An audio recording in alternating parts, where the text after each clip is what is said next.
Welcome, everyone. My name is Thierry Lacaze. I have the pleasure to introduce our guest speaker and moderate this webinar, the last webinar organized by CHEER for the year 2021. I want first to welcome everybody joining from Canada, the United States, and Europe. So good morning for some and good afternoon or early evening for others. We have around 140 registrations, so it's I'm very excited with the attendance. And I want first to thank Sam Somers for organizing this webinar and supporting everybody. Thank you so much, Sam. Sam will be moderating the Q&A questions. So we have a very interesting topics for today. Are going to learn more about initiative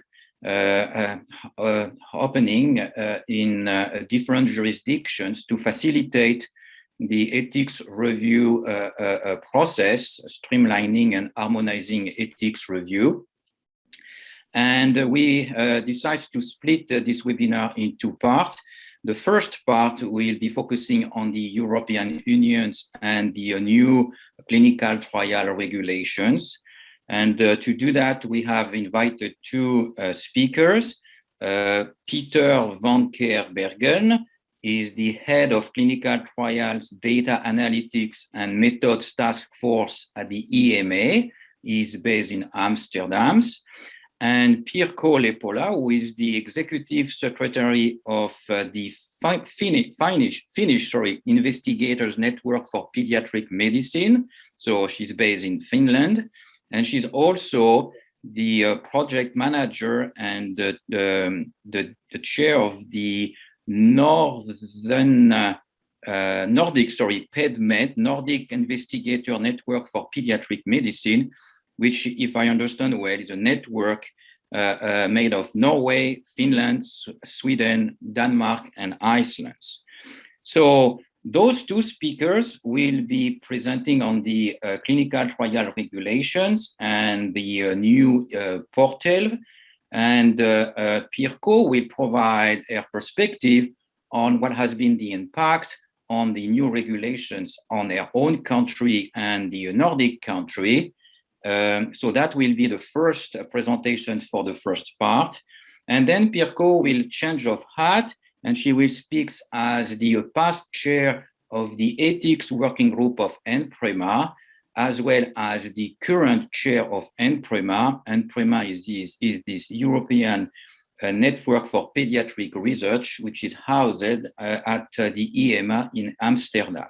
So Pirkko will be presenting on the specifications for pediatrics clinical research ethics and the work that our working group has done over the last 2 years. We will have a Q&A period after those two presentations, around 15 minutes, then a break. And then for the second part, we will turn to North America, the other side of the oceans, and we will have two presentations, one by Dr. Barbara Bierer, who is a professor of medicine at Harvard Medical Schools and the Brigham and Women's Hospital.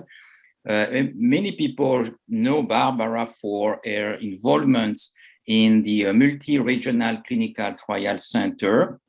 She actually organized a series of webinars and conferences during the COVID pandemic that were extremely helpful to a lot of different stakeholders. Barbara is also the director of the Regulatory Foundation's Ethics and Law Program at the Harvard Catalytic and director of regulatory policy for the SMART IRB. And this is with this leadership role that she will be presenting on the SMART IRB as a model solutions for a single IRB review. And we will be finishing this second half with presentations by Suzanne Marlin, who is the president and CEO of Clinical Trial Ontario and the nominated PI for the CHEER project, the CHEER initiative. So we will hear more on what's happening in Canada in this space. And there will be also a Q&A time for around 20 minutes before we wrap up. So thanks to the speakers for being here. And let's start with you, Pieter and Pirkko, with the first presentations. Title is the European Clinical Trial Regulations, and we will have some Nordic implementations examples. Thank you, Pieter. The floor is yours. Thank you. Thank you, Thierry, for the nice introduction, audience for being here. The honor is completely mine. Thank you. In less than 50 minutes, I try to explain the clinical trials regulation. I'm the program manager at EMA for CTIS in the Data Analytics and Methods Task Force. Next slide, please. So the PowerPoint, copyright of EMA, and the presenter does not have any conflicts of interest, and the views expressed are those of the presenter. Next slide, please. So where does it come from? Before May 2004, we had national rules, different processes, requirements for authorization in each member state, and it resulted in delays and complications. From 1st of May 2004, we had the European directive. So I just have to explain the difference between a directive. A directive requires translation in each of the member states' national laws. So, but we had the directive and the first step to harmonize, but still not very good. We had the introduction of the electronic application form, also known as UJACT, but still much to be desired for harmonization. And then came the regulation in 2014. It's the legal basis. A regulation is binding in Europe. It does not need translation or in each of the member states for those parts which are already in the regulation. It's vertical legislation applicable in the Union, so aiming for full harmonization, combined assessment, especially for multinational trials, but with the condition that the European portal and database would be available, also called the Clinical Trials Information System. Next slide, please. So, Clinical Trials Information System is getting ready. With CTIS, sponsors can apply to clinical trial in up to 30 European member states and areas, Norway, Liechtenstein, Iceland included, with a single application. It's a single protocol, a single investigators brochure for all countries, single IMPD, but for each country, the country-specific information remain to be provided, like the informed consent, the assurance, things like this. This remains per country, but single protocol, investigators brochure, this is one for the whole union. And it facilitates involvement of trial participants. One can easily add another member state concerned. This is the famous Article 14. If you have a trial that is badly recruiting, you can add another member state easily. Only that part for that country has to be evaluated. The protocol does not need any evaluation anymore, so it speeds up and much more harmonization. We have also collaboration about across member states for better results and knowledge sharing. CTIS also contributes to this.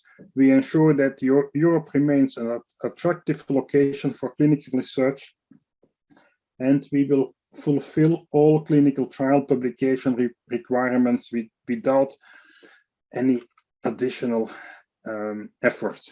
The system takes care of this. Next slide, please.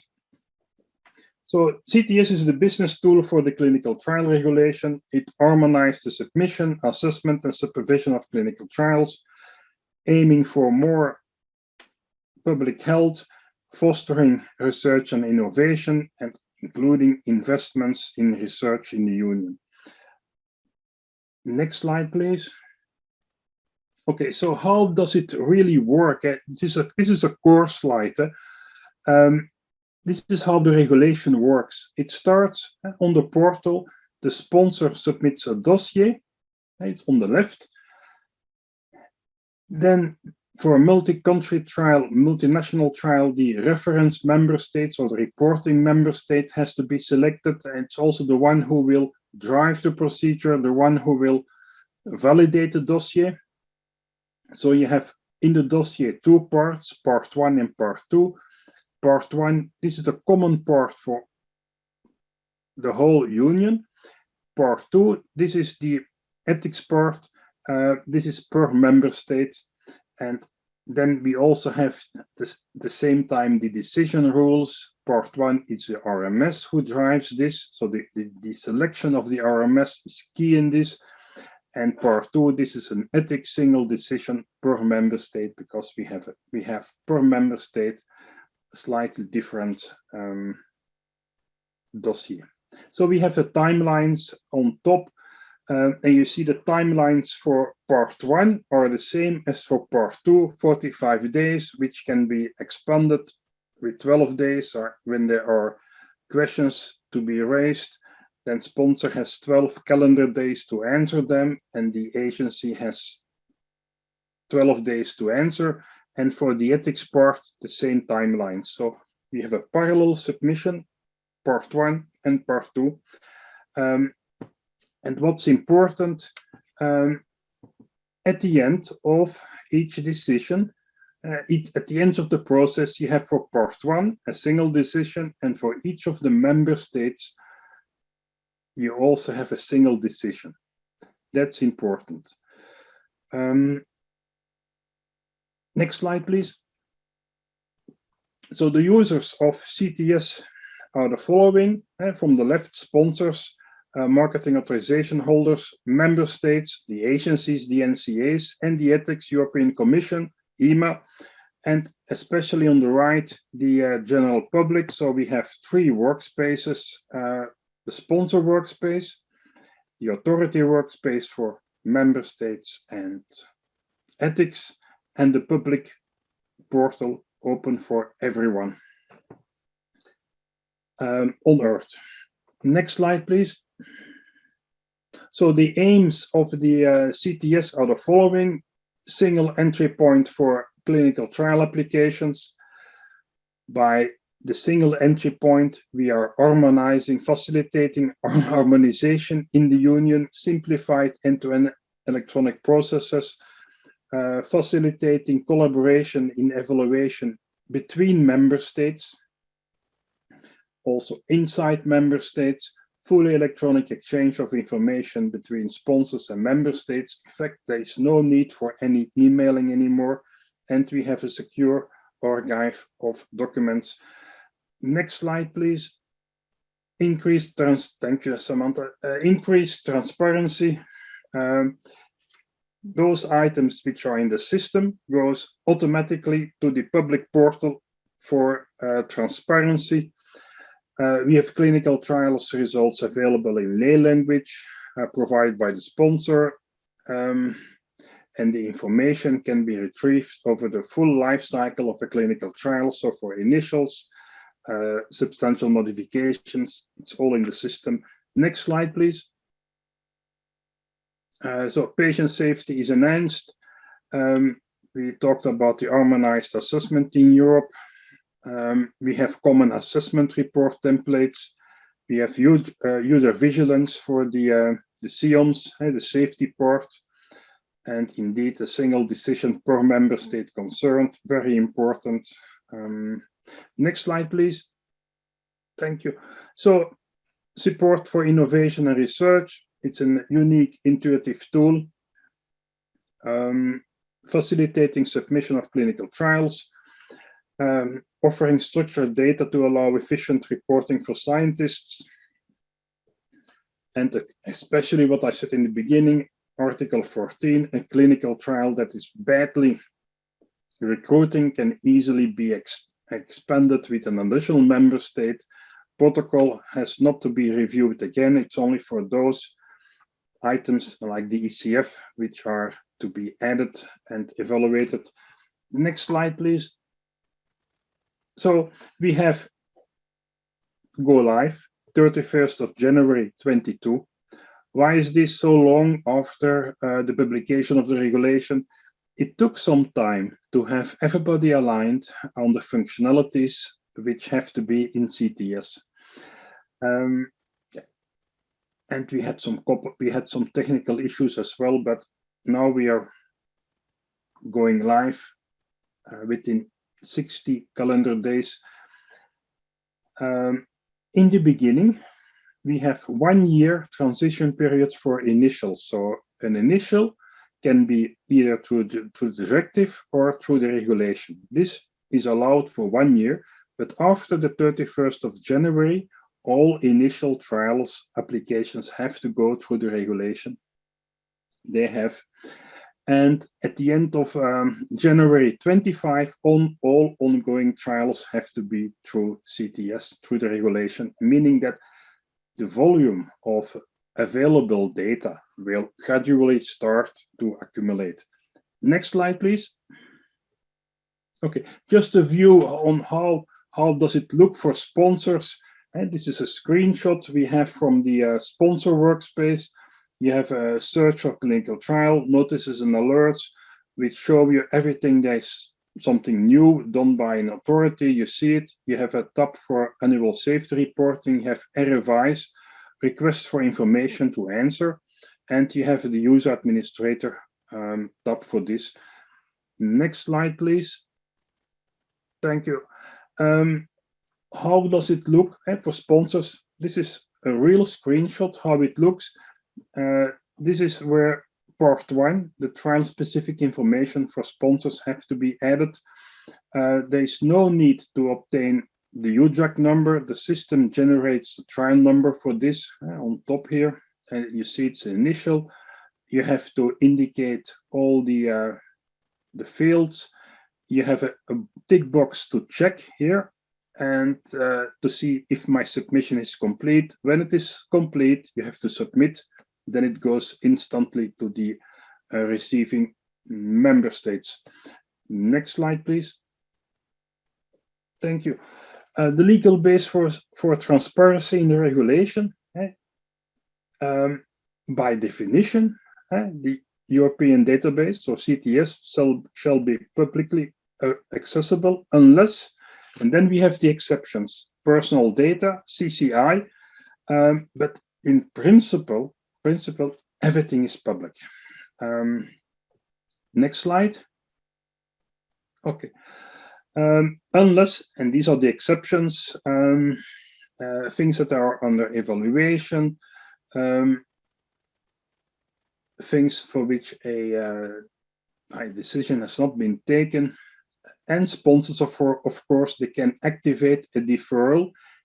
They can indicate, I want these data only to be public at that moment or that moment or that moment. It's available in the system. The default is always to make public at the first opportunity, the time of decision of a trial, and this includes the assessment reports. Next slide, please. Okay, so you have here a search field on how the audience can look for their data. This is available for everyone. Next slide.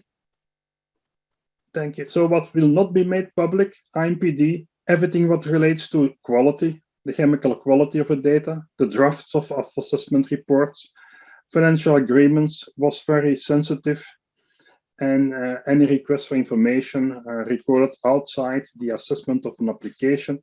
So it's clearly defined what will be made public, and it's clearly defined what will not be made public. I think we have a very good balance with all of the information, and the ethics themselves, they have, to what I understand, access to everything what's in CTIS, even before it's being made public. So people can learn from each other very well.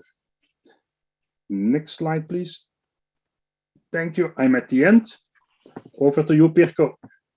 Yeah, thank you so much, Peter. While Pirkko is putting her slide on the screen, I answer the first question in the chat box. The whole webinar, so the presentations and the Q&A will be available on the CHEER website. So you will have access to the slides from the CHEER website once this webinar is over. So Pirkko, this is your turn. My understanding is that you first explain what are the implications of these regulations using your own country, and what does it mean for a country to adapt to this new system. And then you will transition to another presentations, the pediatrics ethics review works that you have led at Enpr EMA. So please go ahead, Pirkko. Thank you. So I will continue.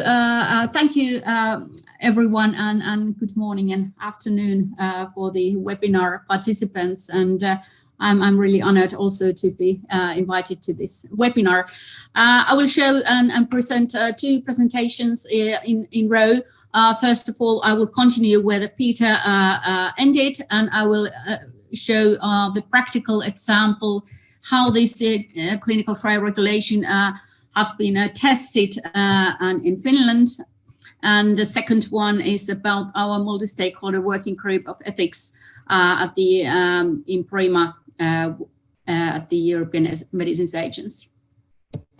So this is the disclaimer. I have quite much information from Enpr EMA and other agencies, but I have modified these by myself. So the content is in short, only 4 sections. First of all, we'll look at the European situation now, and then I will explain the pilot example and how it has affected in practice, and then the summary. So this is the situation now in Europe, and as Pieter explained, we have many countries. We have 27 member states currently after Brexit, and what's important relating to research ethics is that we are having 24 official languages across Europe. So that has effect for trial conduction if, for example, the rare diseases trials are trying to be centralized into one country and the patients need to be transferred or referred to that country. So that creates quite challenges, especially when we talk about the pediatric clinical trials, what I work with. So the transfers, translators, and the travels and everything what is included there. So it may be really challenging and creating stress and discomfort if you are in totally different language environment. But this is the situation now. Okay, that was the European Medicines Agency, which moved from London to Amsterdam. Okay, so I will quickly show what's the situation in Finland when I give this example. Finland is a small country. We have only 5.5 million population here, and we have been in Europe since 1995. We have 20 hospital districts and 5 university hospitals, and there is average on 156 clinical trials with medicinal products annually notified to our regulatory authorities. And that is why Finland is called a so-called a small country within Europe. Well, what is well known here when we talk about research ethics, it's the World Medical Association's Declaration of Helsinki, which originally was decreed and agreed in Helsinki in 1964. Well, now I will give you this short example. As Pieter explained this timetable for this new CTR and CTIS, our Finnish pilot took place before this official launch, and it was about a 1-year period, started in November 2020 and ended this year, November. And how this was done, the Finnish Medicines Agency called FIMEA and the National Ethics Committee, Medical Research Ethics Committee, TUKIA, they piloted this new clinical trial assessment process in accordance with this new clinical trial regulation. It took 1 year, and they used a temporary e-platform for the applications. The e-platform had a name called Tiimeri. And they created kind of a test case for both of these authorities so that the assessment was possible at the same time. So they kind of reflected the future processes. So, and obviously why this was done, because they needed to rehearsal and test how this system works, because this new regulation will replace these national notifications and authorization processes, and they needed to test how it works. And the purpose was also to assess the authorities and sponsors to prepare for the implementation. And they also wanted to collect feedback and ideas for this pilot, and they had these specific email addresses for sponsors and the users. So how that was done? It was based on voluntary participation for sponsors for pharma industry, and they were able to express their interest to the each of the either of the authorities, to FIMEA or TUKIA, to take part of this. And both application for new clinical trials and substantial modifications were accepted. And they were excluding some of the applications, as you can see here, the specific ones. The clinical trials were assessed, however, separately in both agencies, because we have the current legislation which does not allow them officially to assess together. But they did that separately in that same e-environment, and they collected the feedback from the sponsors. And this is how it looked, how they did this. So they first asked the notification from the sponsors, and they were able to request to take part of this pilot. And then the authorities decided taking this sponsor to the pilot, and they gave instructions and the timetables how this will be done. And the sponsor was then able to submit the dossier to this pilot e-working space. And then the application was validated, and then if it was okay, it was admitted to the pilot, and then the initial assessment and review was done by both authorities, and then the process was closed, and they notified the sponsor of the result. And this, if there were any request for supplementary information or additional information, it went a little bit longer road. But at the end of the day, they made this decision and information of the process closed together to sponsor. So what it took, the resources, what was needed is roughly 10 person months, would included 15 to 20 persons from both organizations, from both regulatory authorities, doing various amount of work. It included pilot planning, the setup work, preparing instructions, web page, the electronic application system, and so on. They also needed to do some communications and some media information, and also the management of the pilot. But this 10 person months did not include the actual application evaluation process. That was separately counted. And what was the result? Now in the November, they informed they had received 9 applications from industry. They were phase 1 to 3 clinical trials. None of these were pediatric clinical trials, but the adult ones. And they saw that the main benefits of that pilot was that they were able to increase the cooperation and process awareness between these two authorities. And they also improved the leanness of the both authorities' processes. And the feedback from sponsors, this 5 feedback was collected by October, so I don't know if there is all 9 sponsors giving this feedback, but from these 5 sponsors, they scored quite highly this, and they were quite satisfied for this process. And the only criticism what they gave was that when the authorities gave these decisions, some of the sponsors received it at a little bit different times, because the evaluation and the assessment was done separately by both authorities. So what was the practical effects then?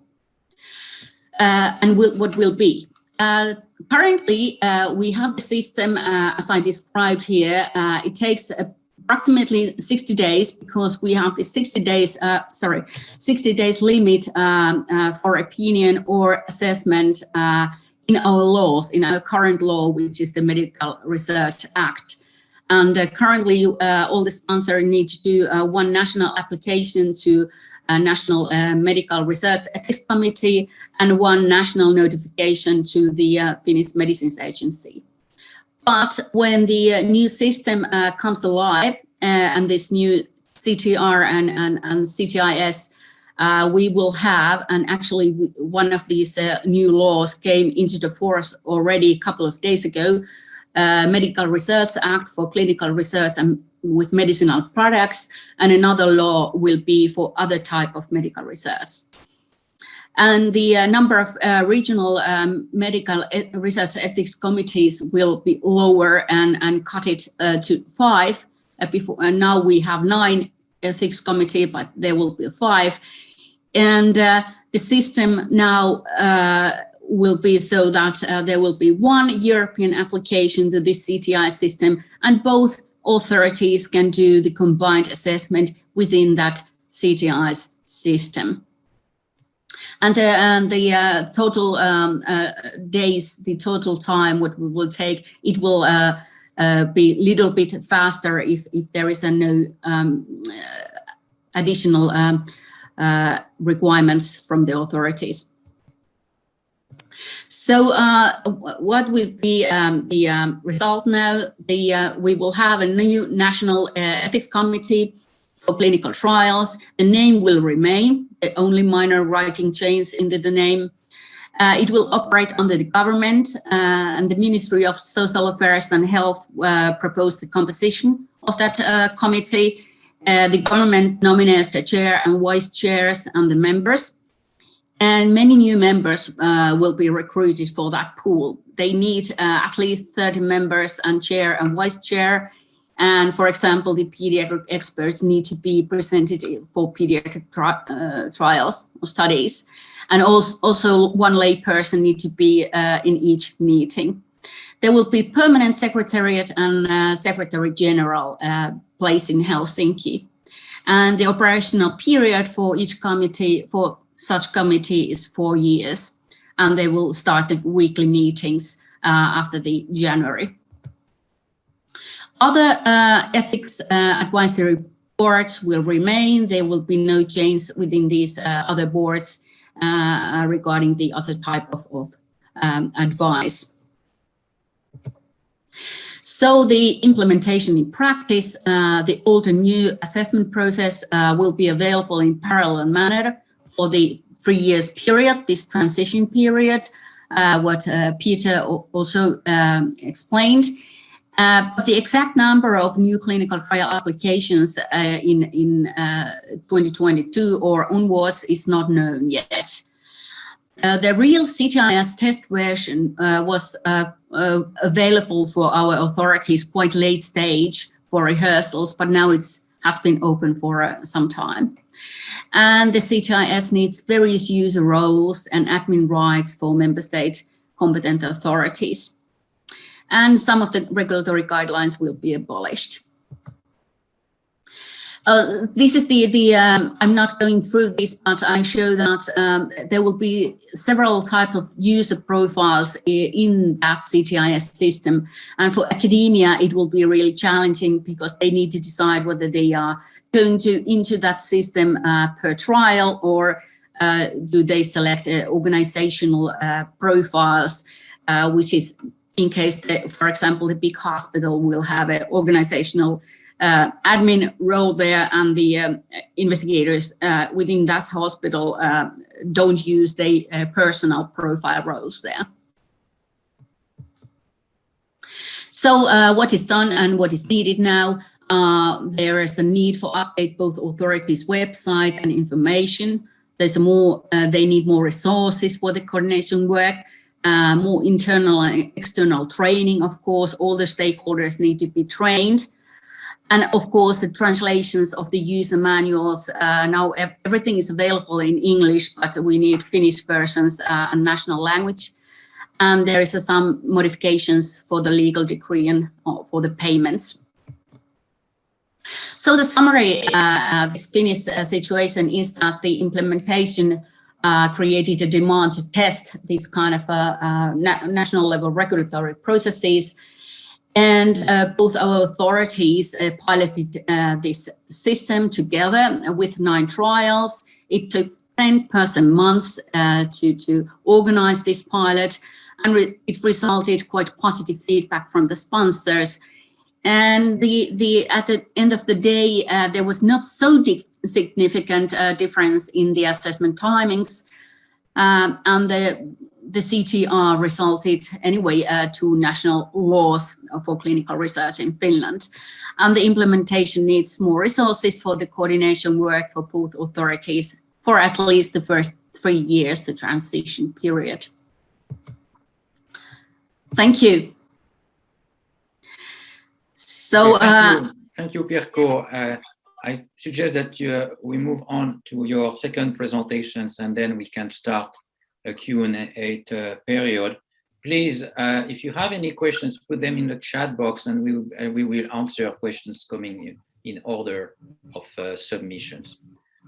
Thanks. Go ahead, Pirkko. Okay. Okay. Do you see this now? Yeah. Okay. So the second part is the practical example what we have been doing at the Enpr EMA with the ethics working group between these active years, 8 active years. So as theory already explained in the beginning, the Enpr EMA is the European Network of Pediatric Research of the European Medicines Agency, and it's based on the legal basis is coming from the pediatric regulation, which came into force in Europe in January 2007.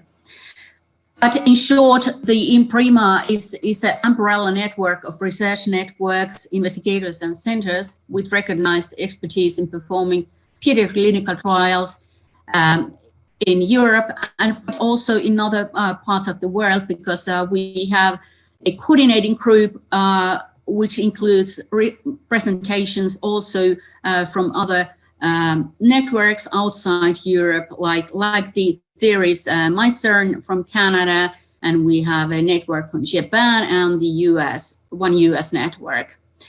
Officially, Enpr EMA was established in 2010, and currently we have 52 member networks, and since 2013 we have had 12 different ad hoc working groups. So just quickly showing, if you want to look our websites at the EMA, it's not easy to find. So the path is that you first look for partners and networks, and then select the networks, and then you can find Enpr EMA. And our activities can be searched from there.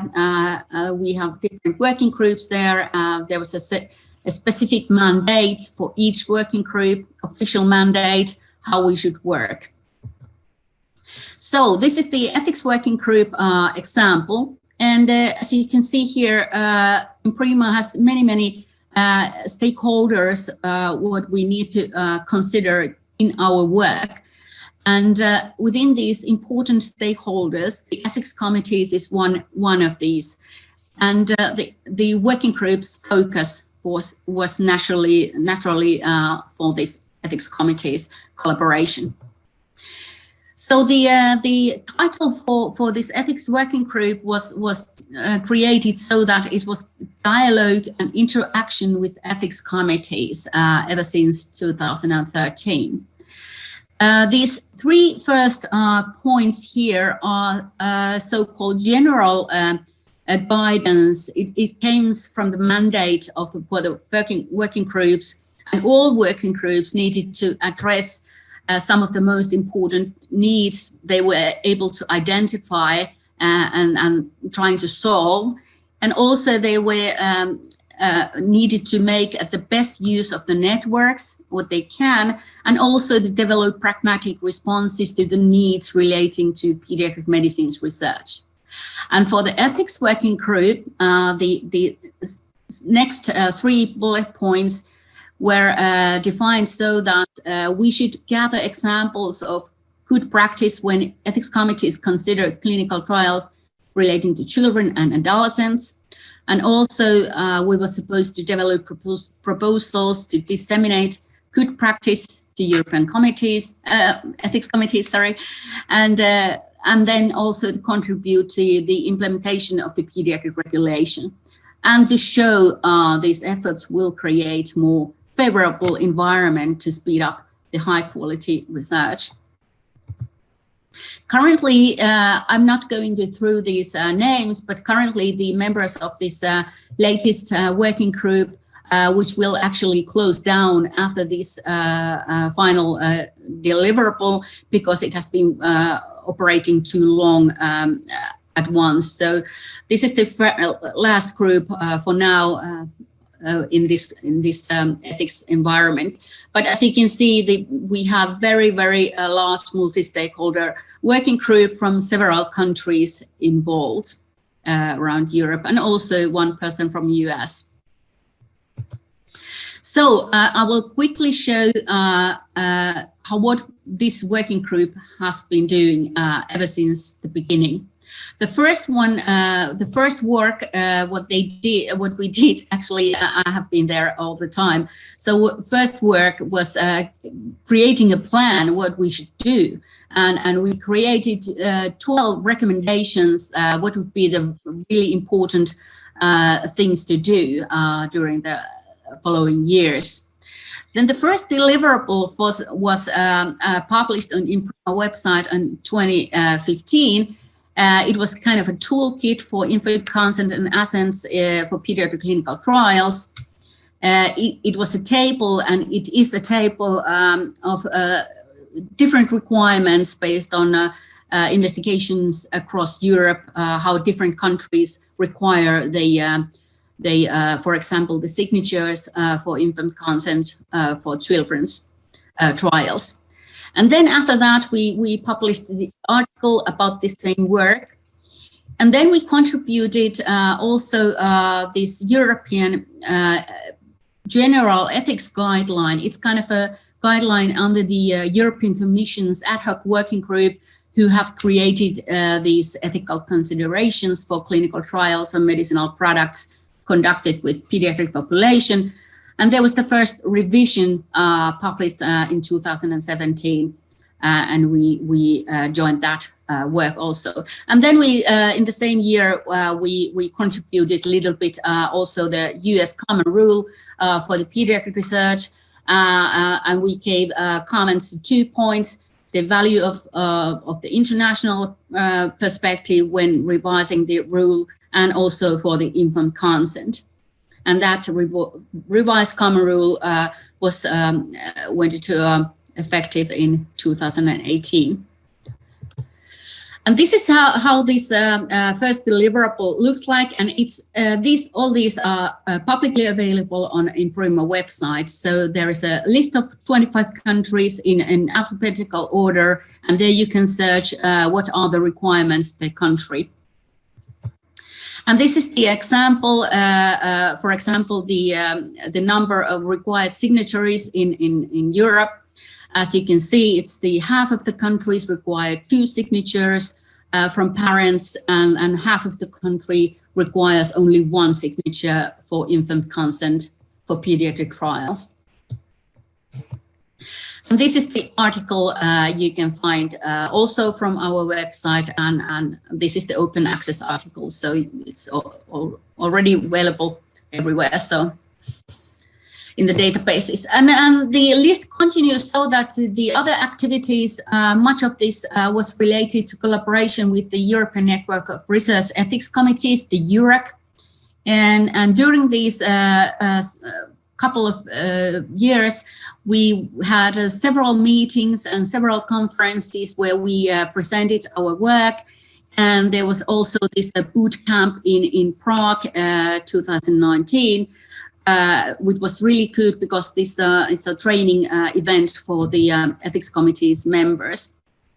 And the second and the last deliverable is this infant consent and assent guide for clinical trials in Europe. And the actual deliverable, the table, has been published in Enpr EMA website already in January. And the following article, it's now on press. It has been accepted, and it will be available also in open access manner and in our website very soon, hopefully. There is also a book what we collaborated with EUREC, and you can order it also if you want. It's not so expensive. It's about 40 euros, and that has been collaborated our Young Persons Advisory Group members and also myself. And the second deliverable, I would just show the what this is, what this means, what are the main points here, what the guide includes. So there are 4 age groups for the infant consent and assent based on the this current ethics guideline. Then there is this new classification, kind of traffic lights. Whether whether you should consider this topic or element or not, or whether it's considerable or optional, and also whether it's mandatory to have that discussion with the child at a certain age. And the elements were collected from the current legal and regulatory and ethical guidance, which are in force in Europe. And the most important feature was that the integrated Young Persons Advisory Group comments and questions were included in this. And there are 81 different questions in this guidance document from the 3 Young Persons Advisory Groups, national groups. And this is the article, and hopefully this will be available very soon. The future prospects, I will just show you this quickly, so that the next discussion will be around this e-consents and whether the whether there is a legal availability with the national level to accept the infant consent in electronic format. And the conclusion is that the national ethics committees, they still have a very central role in tackling the challenges and requirements, even after the new CTR. And the good practices and examples should be shared across research networks and other stakeholders. And the cooperation between the ethics committees, networks, and pharma industry and the expert groups is really essential to enhance the high quality ethical research. Thank you. Thank you for listening. Thank you, Pirkko. Thank you very much for those 2 presentations. We have time for questions and answers now, probably 15 to 20 minutes. So please put your questions in the chat box and we will answer them in order. I see one first question, which I think goes to you, Pirkko. Someone asked whether did you use a master trainer?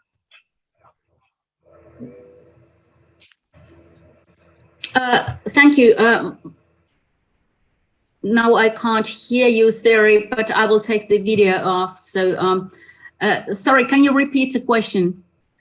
When you went through your pilot period, did you use any kind of master trainer, so an individual who would be responsible to train the RBs and yeah. To my knowledge, there was no such external persons in that pilots. So the regulatory agencies, authorities, they did everything by themselves. There were 15 to 20 people doing different parts of the work, and I believe they did that without any such persons. Okay. Well, waiting for more questions popping up in the chat box. I have a couple of questions for Pieter. Pieter, what is the scope of the new regulations? So what kind of trials are actually required to go through the new process? Is it all regulated trial on drugs? Does it include medical device, any phase of trials? And is it also just industry or investigator or academic sponsor trials? Thank you, Chair. It's for commercial and non-commercial trials, including the academics, of course. Very important. Trials on medical devices, they have to be submitted twice. There is a medical device regulation started in May this year. So if there is a combination of a medicinal product and a medical device, this has to be submitted twice, once for the clinical trials and for the IMP, and once for the device part. So the scope of the regulation is medicinal products. There is something foreseen for low interventional trials. So where you have what's called the pragmatic trials, investigating how a GP would do his work. This is foreseen in the regulation. So I hope I answered. It's for medicinal products.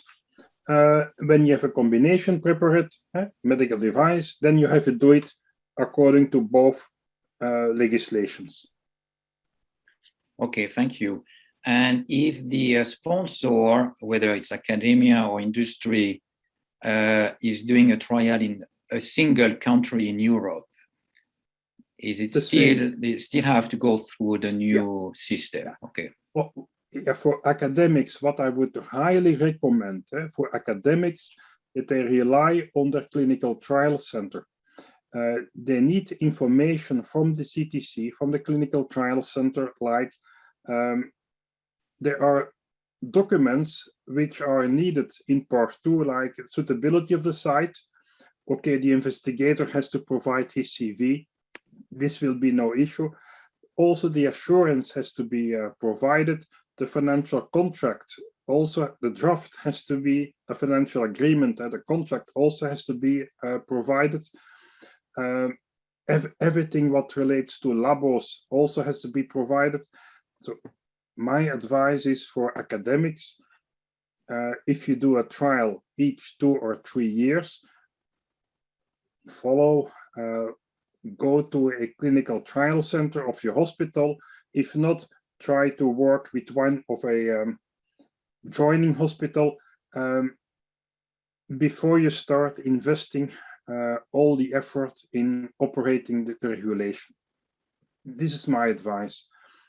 So UJACT, on the directive, this single investigator could do it, but with the regulation, the dossier requirements are so little bit higher that I think the help of a CTC is very welcome. Thank you. Okay, well, thank you, Pieter. So in regards to the ethics dossier, my understanding is that this is submitted at the same time, so the part 1 and the part 2. So from a country perspective, does it mean that the ethics board taking responsibility in each country to review the applications has to go through the portal, so the systems, to see the applications, and all communications occur through the system, whether it's the review, the approval, and then everything coming after, amendments, renewals.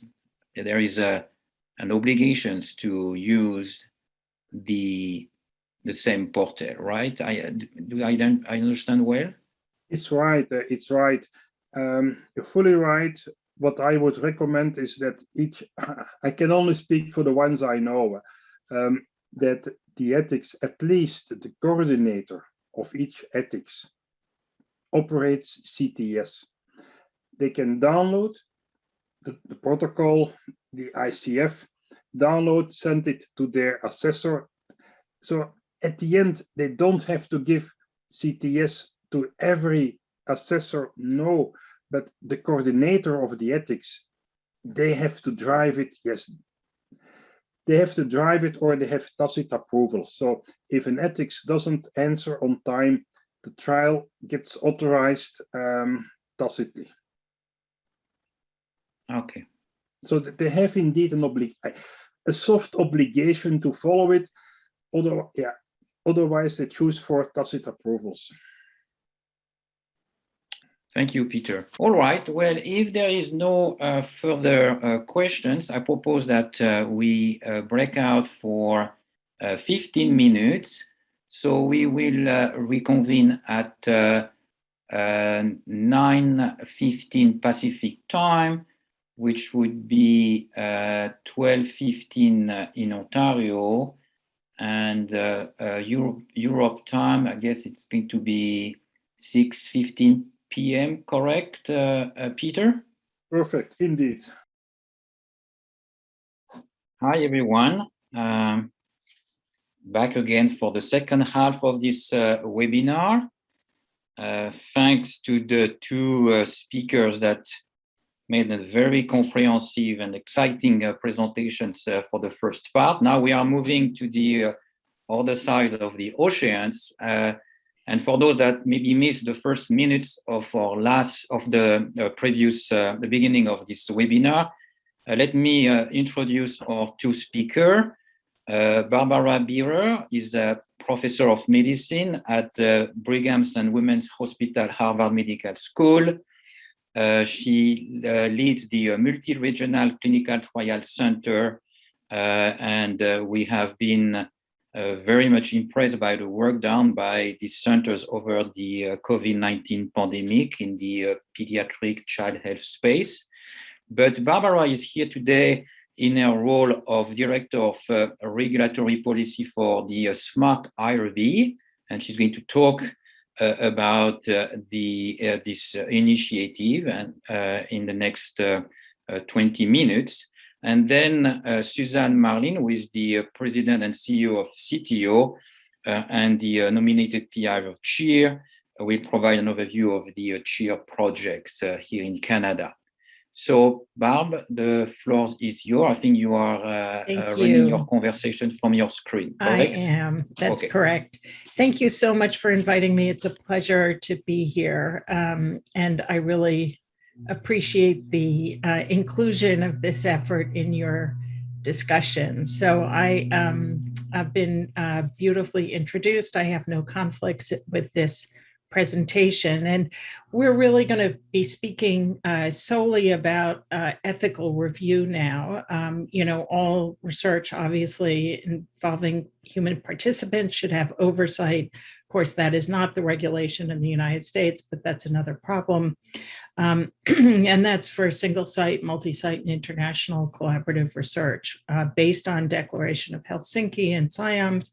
But in the US, the Belmont Report is really the underlying or undergirding report that we base our work on: respect for persons, beneficence, and justice. And that is codified in the Common Rule and FDA regulations. And I'm going to talk about research ethics boards as IRBs today. And in the US, federally funded multi-site research must be reviewed by a single IRB, regardless of how many sites collaborate in the study, unless that requirement is waived by the federal funder. So basically, prior to 2018, there was one IRB to oversee multi-site research. It occurred on a limited basis, but then in January of 25th of 2018, most multi-site research supported by the NIH required single site review, and then the Common Rule required it 2 years later.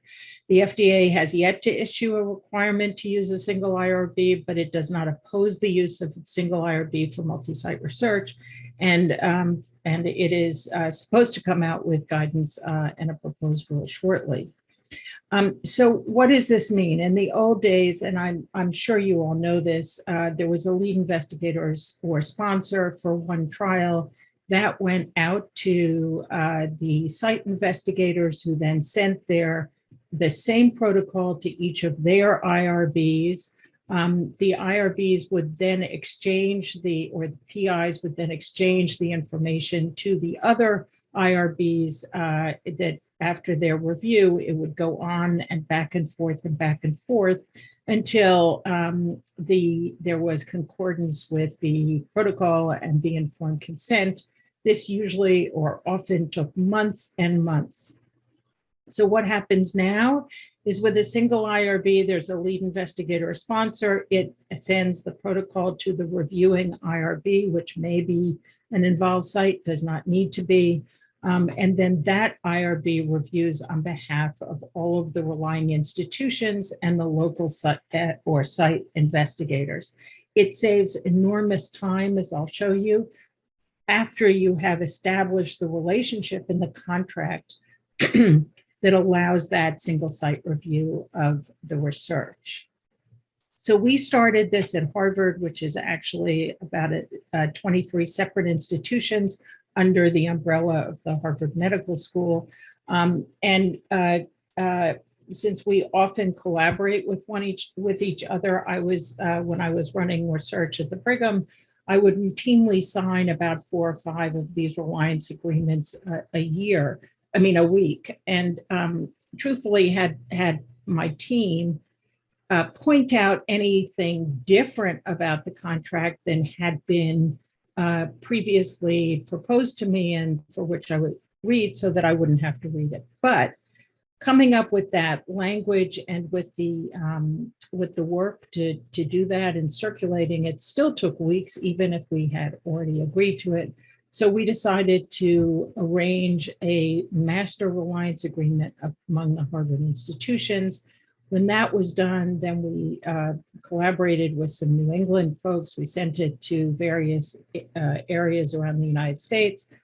And then 8 CTSAs came together about 2014 to develop a national IRB reliance agreement. At first, we had, I think, 70 lawyers and institutions look at it, and then we shared it beyond that with 72 institutions. They looked at it. That was community hospitals and independent and commercial IRBs. And then finally, we shared it with about 120 institutions with all 64 CTSAs in 33 states.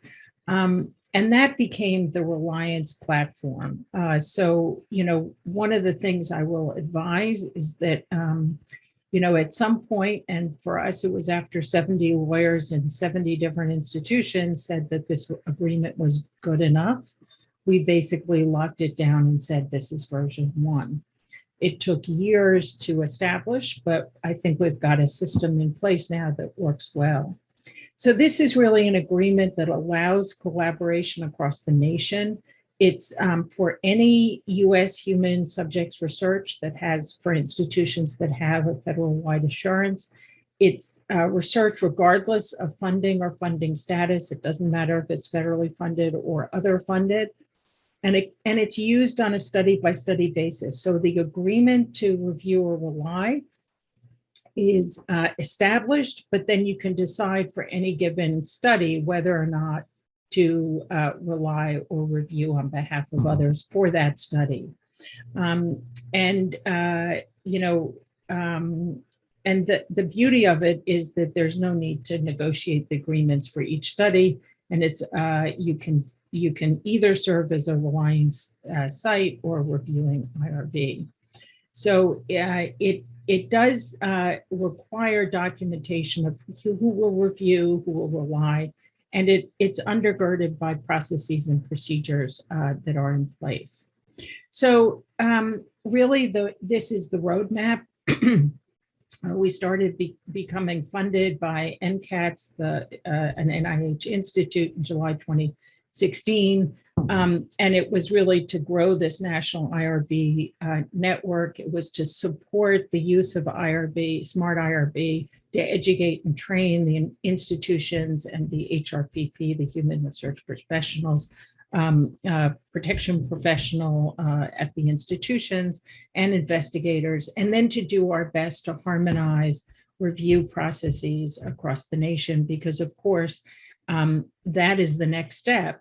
Agreement is one thing, but harmonizing processes and procedures is another. And I'm going to touch on each of these. So the core of this is a single IRB authorization agreement.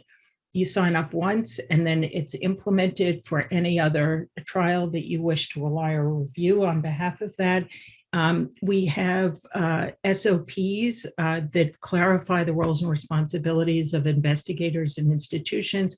You're allowed to use other SOPs if you wish to, but you need to document them. After all, you're now relying or reviewing on behalf of institutions at a distance that you don't know, and you don't know their processes. It's not like relying on your next door neighbor. And those often have very different approaches and timing and definitions and work and sort of local context. We have expertise distributed across the nation now with ambassadors who are really experts at Smart IRB and Reliance. We have a whole set of education and training that I'll introduce you to. We've had for the last 5 years a harmonization steering committee that I lead, with a colleague from NCATS, and work towards harmonizing. And then in parallel, we've developed an informatic platform, smartirb.org. Everything I'm going to say today is basically available on that platform. You can go to it and you'll see much of what I'm going to show you. A joinder platform so that you can download the agreement. It can be used internationally if you have an FWA, and an online reliance agreement that I'll walk you through quickly. So the ambassadors are the HRPP professionals knowledgeable in IRB reliance. They're distributed across the nation, and every institution has a ambassador assigned to it to help that institution with whatever comes up. And it helps them to join and implement the Smart IRB agreement. So if you go to the Smart IRB website, you'll see that there's the agreement, the online reliance and harmonization sections. We currently have 929 participating institutions across the US, so we're almost batting 1,000.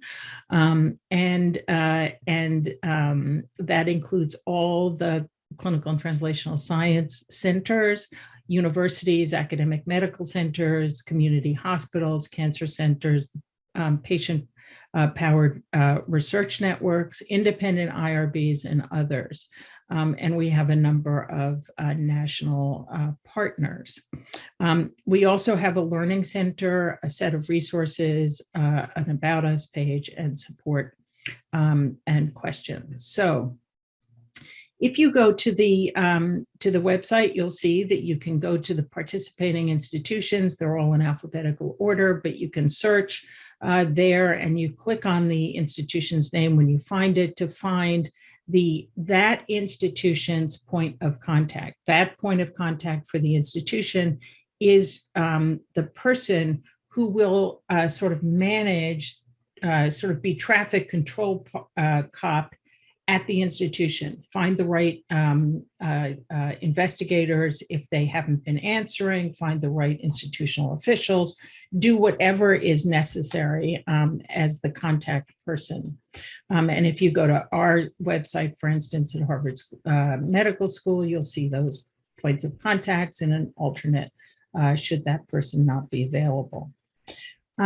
We go on to describe what is a point of contact. It's that individual. The reviewing IRB is the IRB of record to which the authority for review and oversight has been ceded for an institution and an instance of research under the agreement. There are relying institutions. There's the overall PI and lead study team. The PI has the ultimate responsibility, just as in a multi-site collaborative trial, and then the site PIs. And with, to limit IRB shopping, we make it a rule that the PI has to engage with their institution, and the institution, the overall PI institution, has to decline review in order for it to be to go elsewhere. And similarly, each of the site PIs need to alert their institution as well. So just to show you what the data looks like, we have about 7,000 users of the system. There are at the time, November 22nd, there were 922 participating institutions. There are 2 versions of this compatible because the version 2.0 allowed the NIH to enter the agreement. There have been about 6,000 Reliance requests through this, and the timeline has been for about a third, less than a week to reach Reliance, less than 4 weeks, and about 2/3. And a lot of the delay and the averages has been because it takes time for the institution to sign up, and then for us to vet that institution, make sure that they qualify for to be part of the system. So it's a pretty bold effort, but when we deployed it for COVID-19, just to say, we prioritized that, made sure people knew about it. There were 308 studies that went through this system, and the median time to achieve Reliance, that's not review, but that's to establish all the sites and which IRB was going to be reviewing it, was 8 days. And the minimum time to achieve Reliance was a record 16 minutes. So once you've got the system and the infrastructure set up, it really flies. So just to walk you through this, joining, you click on Join Smart IRB, you can get this is the basic website, and then you go to the staff and access the joinder. The joinder will allow you to download a prototype joinder that's not yours, but it is the same agreement so that you can send it for review to the lawyers, etc. And then when you're ready to join, you upload the institutional details, and it walks you through all of the specifics that you need. Then when you're signing the joinder agreement, you download that agreement. It is signed by the appropriate institutional official and then uploaded, and you can see who signed it, and you get a copy of the agreement that you have signed. And then all of that is loaded onto a participating institution worksheet, as I showed you, but that is after the SMART team reviews and finds that you are capable of relying. So if you're going to enable it once for multi-site research after the institutions have all joined, there's a single point of entry that standardizes the Reliance process. There's a communication portal that eliminates tracking via email or other methods. And then the IT system is workflow based.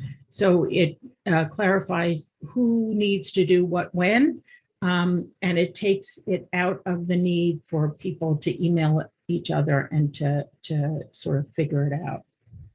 So, and it works at a distance. You know, these people, when you're working with 930 institutions, you don't know each other, you just know the names, and it keeps the process moving.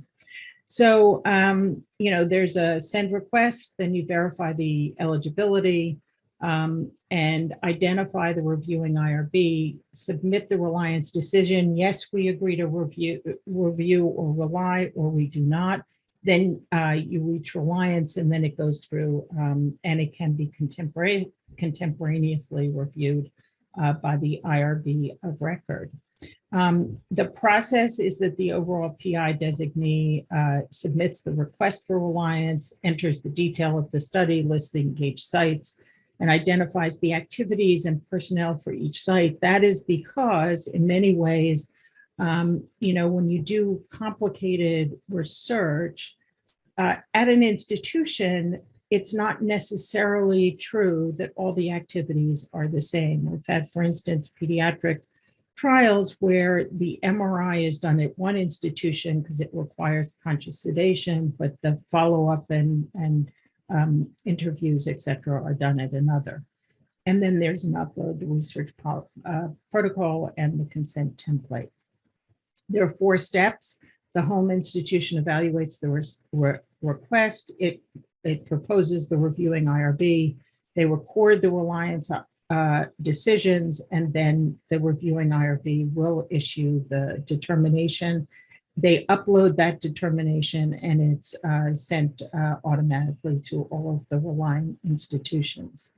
So for investigators, there's real clarity and guidance. There are automatic notifications. There's reliance tracking, so that it takes a lot of the work of sort of the administration and connectivity and communication out of the hands of them, and they don't need to do that. For institutions, it's a centralized place to record and track reliance, which is required by regulation. It connects you to the appropriate point of contact. It guides you through the decision-making process, and it provides a transparent and central platform. So that doesn't mean that everybody knows how to do this. So we've put a huge amount of effort now into education and training. And if I'm running out of time, I can't see it because I'm showing this. Sorry, let me get rid of the chat. You have time, Barbara. Go oh, ahead. okay, Yeah. good. So we build the community with a monthly email newsletter that is very funny, so people actually open it and read it. It's not my sense of humor. I don't have one, but others on the team do. We have a monthly talk for an hour and a half, which is really given by the community to the community, arranged by us, where it's best practices, and we discuss emerging issues and ask the experts, and whenever we come up with things, we make sure that everybody knows, both through the newsletter and on the site and in these monthly forums. We have a huge website with dedicated resources and guidance. The only problem there is figuring out how to find them. So we've had multiple renovations of this, or redos of this website, to make these documents really findable. So there are FAQs, there's sort of infrastructure and communication and tools for study teams, for reviewing IRBs, for processes, and other.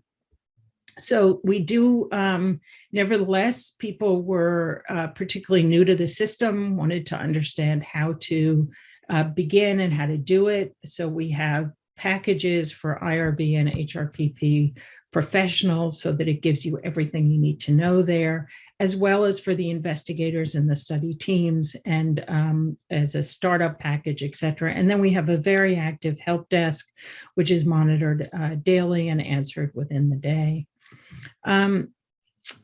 nevertheless, everybody has their own way of doing things, and that's not different in the US or other countries. So we established a harmonization steering committee to promote a more strategic, efficient, collaborative approach to policies, processes, and procedures. And we meet monthly for an hour and a half.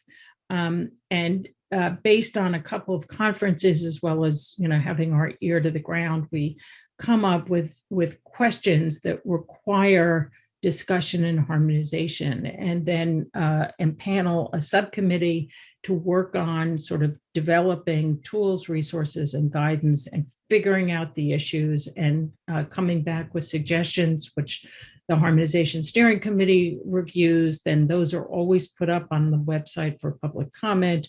All the comments are dealt with, and then the guidance is finalized. It's not required to follow it, but it's very, very helpful for folks who are sort of trying to figure this out.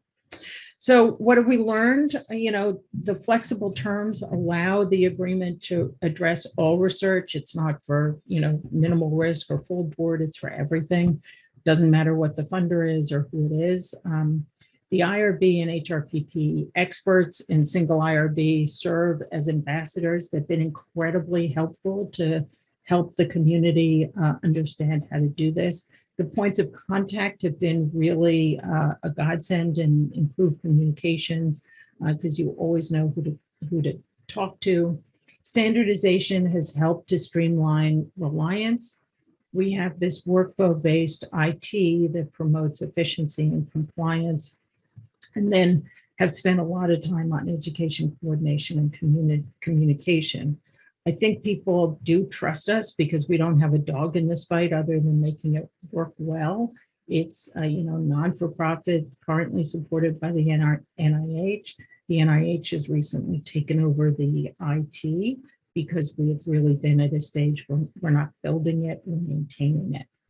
And what we're learning is that you really need operational harmonization in order to make the process of IRB review and compliance after the decision to rely much easier for people. All of a sudden, PIs who run 5 trials may have 5 different IRBs reviewing their research, 5 different definitions and timing for adverse events, and 5 different forms to fill out for each of those trials. It means that the study coordinators and those people that are doing the work are at the sharp end of compliance. Despite best efforts, may make a mistake because they just don't know somebody else's system. And finally, I still think that one of the major questions we have is, what is a quality review? We've set up a system that allows IRBs and ethics committees to do the reviews efficiently, but that doesn't mean that those reviews are quality. And when you have certain trials, what do you do if you're concerned about the quality of that review? Which is something that we're all going to have to contend with over time. Happy to share all of this. Happy to have you participate. And happy to figure out an international fix, because I think we've got the national fix down. So thanks very much, Terry, for inviting me. Thank you so much, Barbara. This is so exciting and so impressive. Congratulations. I know that you've been leading this effort for many years, so you must be very proud. I propose, there are a few questions popping up in the chat box. I propose we go to Suzanne's presentations first, because some of those questions might actually be relevant for both of you. So, Suzanne, you are giving the screens to Sam, I guess. Yes, Sam. So please go ahead, and then we will have, and Sam will then moderate the Q&A period. I see a few questions coming up now, so it's quite exciting. Thanks, Suzanne. Please. Thank you, Teddy. So next slide, please, Sam. So what I'll be talking about today is the CHEER initiative. For those of you attending from Canada, you may know a little bit or a lot about this initiative, but it's essentially a CIHR, funded project. CIHR is one of our federal granting agencies in Canada, and it's really designed to improve child health by streamlining research ethics review. And what we're working towards in this project is achieving a single REB. And I know in our prior presentation, we heard IRB, but in Canada, we use REB. So achieving a single REB review for multi-site child health studies in Canada. And when this funding opportunity was offered by CIHR, it was very explicit in the goals that this was really meant as a private or a pilot project. Let's try it with child health and see what we can learn and what we can establish so that we can go forward into the future and streamline research ethics review and move to a single review for all multi-site health research in Canada and ultimately all multi-site research in Canada.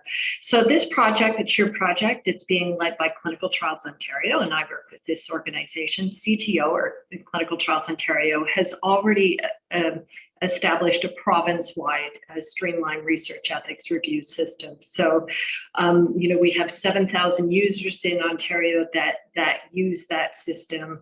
Over 1,500 studies are being managed through that system. So it's become more of the normal way of working for multi-site health research studies in Ontario. We also have MyCERN leading this study. MyCERN is the Maternal Infant Child Youth Research Network, and Teddy leads that group. And this brings in researchers and pediatric research institutions across the country. And of course, the home institution is at Queen's.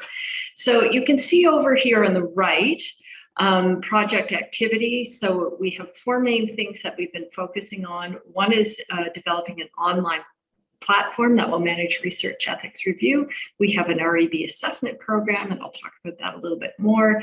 There's an educational program, which I'll also just briefly go over. And of course, the 4th piece of this project is coming up with a report at the end with recommendations about how to move forward. So next slide, please, Sam. So one of the things I wanted to emphasize is that the CHEER project is about child health.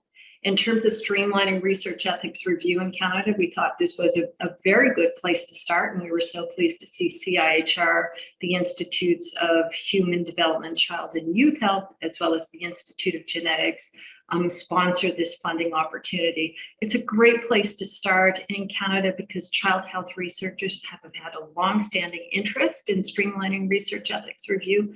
Long before this opportunity came forward, certainly at CTO in Ontario, we were approached multiple times by child health investigators wanting to streamline research across the country. And of course, the reasons why I think are obvious. Often their studies just have a few participants per sites. They found that multiple reviews can lead to delays in starting studies, and the variance in research ethics review can be hard for the investigators to manage and again result in delays. So I'll just move forward to the next slide. So I just said I'd mentioned briefly the CHEER Research Ethics Education Program. It's a very important part of this project, but not the focus for today. But I do encourage you to go on our website and learn more about what the Education Working Group is doing in that area. So next slide, please. So in terms of ethics review, I put this slide here to kind of show the different levels of what we'd like to achieve over time. So if you look at the bottom level in the dark blue, and this is, kind of the base of where we'd like to start with the CHEER project, which is achieving 1 REB review for multi-site studies across Canada, and that many institutions across province use this 1 review, but we're also quite expecting and are accommodating of this same review being used by local REBs to do a facilitated or a delegated or expedited review on their own. So they might take the materials and do the review themselves. So that's kind of sort of the first level of where we'd like to get to. The next level, of course, is 1 REB review for child health studies. So just a simple delegated straight out review like we saw Barbara present in terms of what's happening in the US. And of course, the top of the mountain here would be 1 REB review for all studies that are multi-site in Canada. So moving forward to the next slide. So achieving that single REB review in Canada, What do we need to do that? So of course we need federal or across Canada legislative, regulatory or support, policy or support or allowance to do it. But we also, the way Canada is constructed, we have our provinces and territories, and healthcare is controlled by each of the provinces and territories. We also need each of them to either support or at least provide no or have any barriers from a legislative or regulatory perspective to doing a single review, or I should say accepting reviews done outside of the province. We also believe we need infrastructure. Of course, we need REBs willing to do the reviews. We need a system. We need agreements like reliance agreements that Barbara talked about. We tend to call them delegation agreements here. We also need individual institutions, hospitals, universities to agree to allow delegation to an external REB. We also need the study teams to be organized and their institutions organized so that they can support this delegation to an external REB. We need research teams that are willing to engage, and having family and patient support is also very helpful in this. So next slide. So that's all of what we need, and I thought I'd move on to what do we have currently. So from a federal perspective, things are very good in terms of enabling a single REB review in Canada.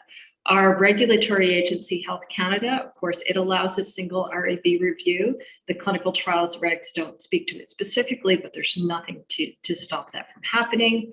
CIHR, which is the Canadian Institutes of Health Research, they're a federal funding agency I mentioned earlier, and their step in terms of funding the CHEER project, we think is a very strong sign that they were interested in moving to single REB reviews and certainly supporting the country in getting there.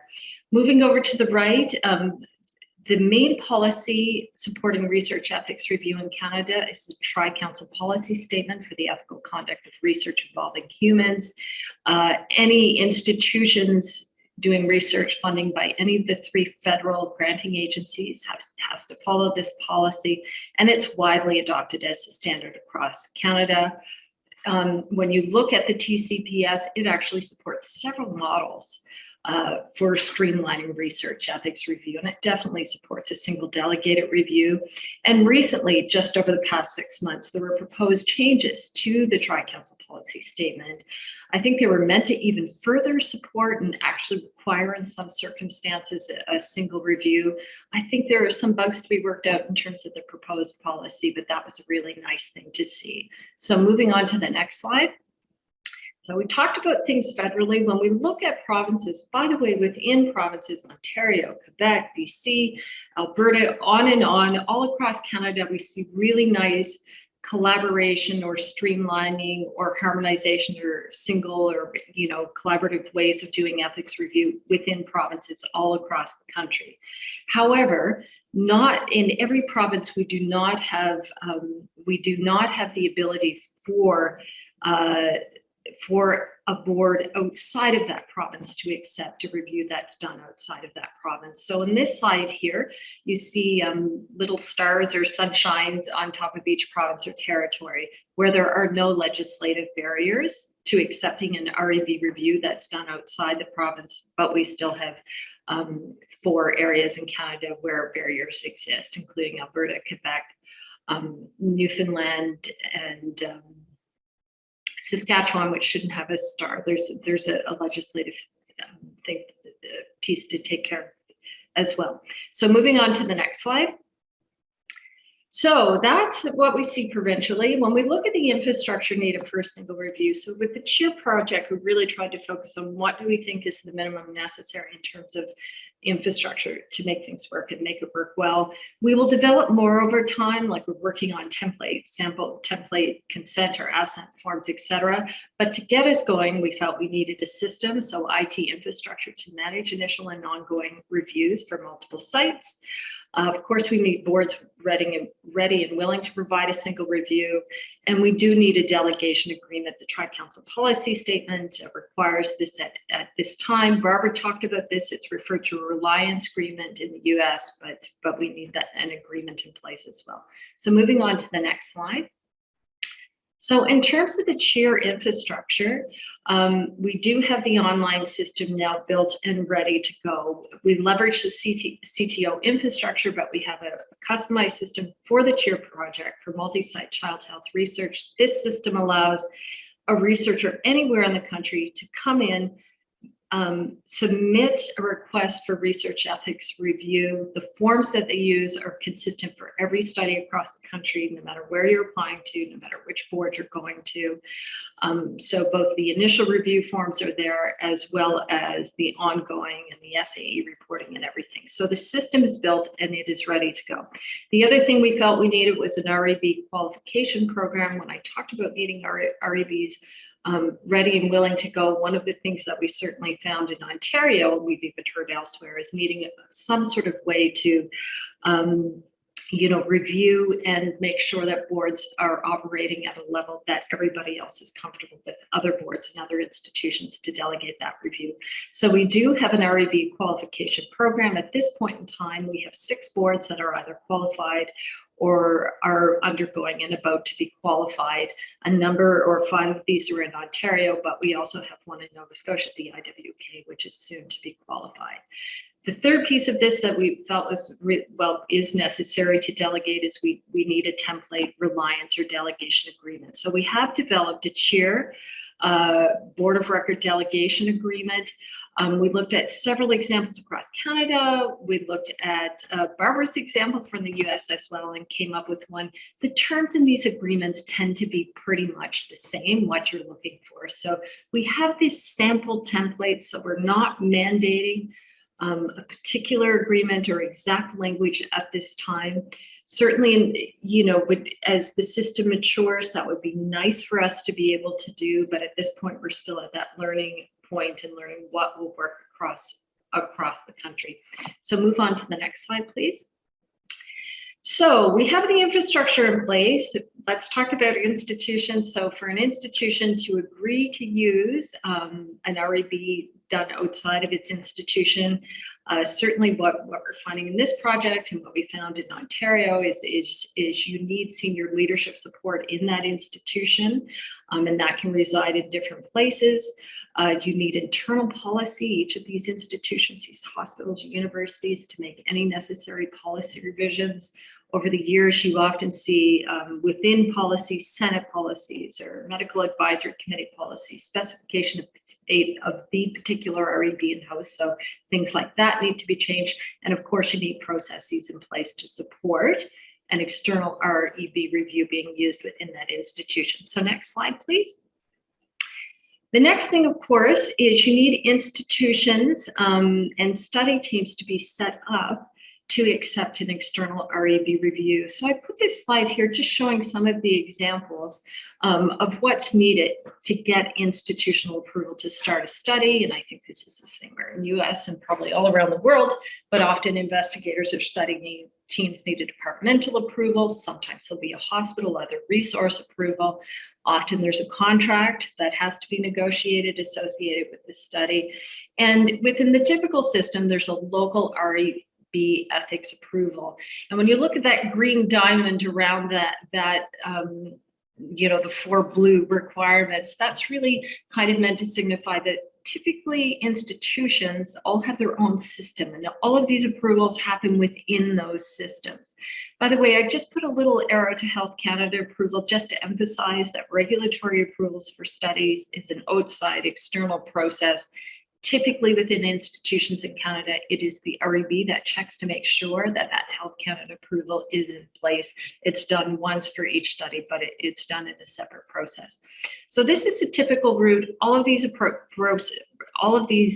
elements are approved locally through a system, and then the institution approves the study and it can go ahead. So next slide, please. So when we look at implementing something like the CHEER system, what it does is it takes that ethics approval outside of that internal system, and it's done by an external system through the CHEER system in this case. And that is something that both study teams and institutions have to learn to work with and have to implement procedures that fit in with their internal workflows and their internal systems so that everything can go ahead and that institutional approval can happen. So next slide. So the other thing we talked about is you certainly need to have study teams that are willing to engage. I should say that that is not a problem with the CHEER project. It also was not a problem in Ontario when we were implementing a voluntary streamlined system. What we find is investigators are very excited about being able to get one review, ethics review, rather than multiple across a province or across the country. So at this point in time, we have 12 teams interested, study teams interested in piloting studies through the CHEER system. We had our first study submitted through the system just a few weeks ago, and another is to be submitted very soon. And the backdrop to this is coming into the CHEER project, we did have 23 research networks, child health research networks that supported the project. Children's Healthcare Canada has been a very strong supporter. That's a National Children's Hospital Association, and the 16 pediatric hospitals or research institutes were all supporters for the project. So we do have lots of study teams and research entities and investigator entities interested. So moving on to the next slide. The other thing I said is I think it is really important to have patient and family support when we're moving forward with these initiatives.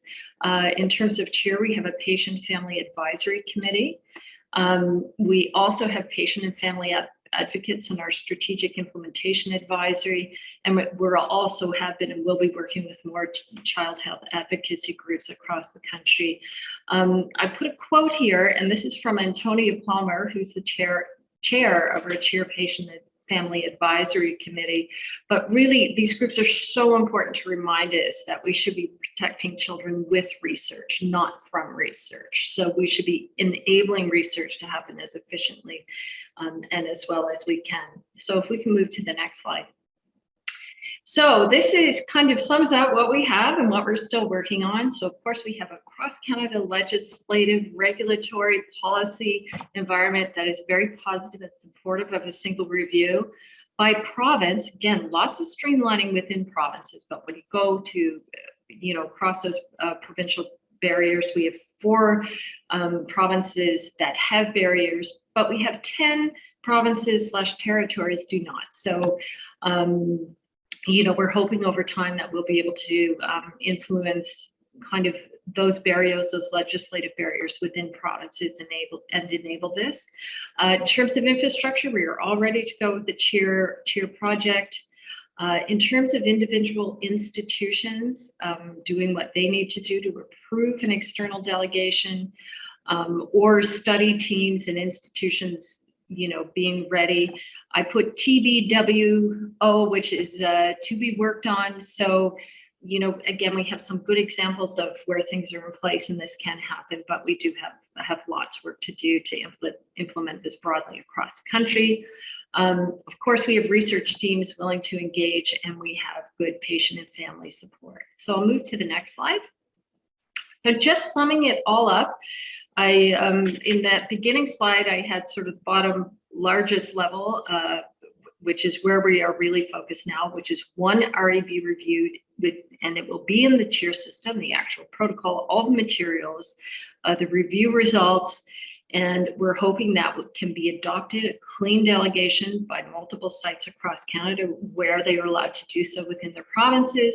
And we're hoping that in provinces where it's not allowed, the same review may be used by the local REB to facilitate their own review. So that's where we're really focused now at this stage of the CHEER project. We're hoping by the end of the CHEER project, which is 2025, we will have achieved that one REB review for child health studies across Canada.